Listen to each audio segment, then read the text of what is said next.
l'épaisseur de la vie, la force de ne jamais rien céder sur sa liberté. Maryse Condé était cette ironie souveraine contre toute fatalité, ce pouvoir d'imagination contre toute assignation, ce souffle puissant contre toute entrave.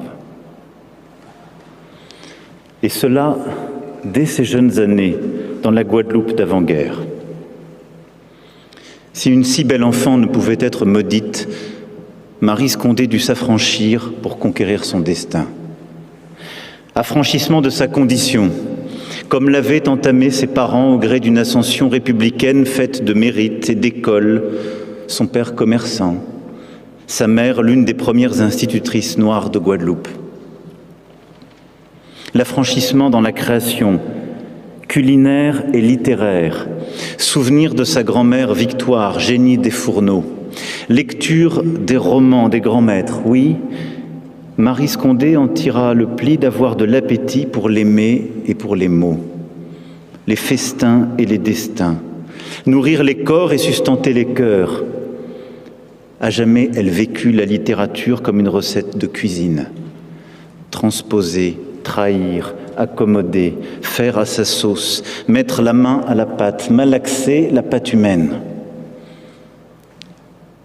L'affranchissement encore, ce fut l'arrivée à Paris, en Hippocagne, à 19 ans.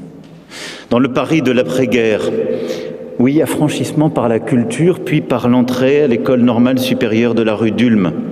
Affranchissement plus ardent encore quand elle entendit pour la première fois des mots de haine, des insultes racistes, les pleurs des enfants chez ses amis quand elle arrivait, et cette femme changeant de place dans l'autobus en murmurant « sale négresse ».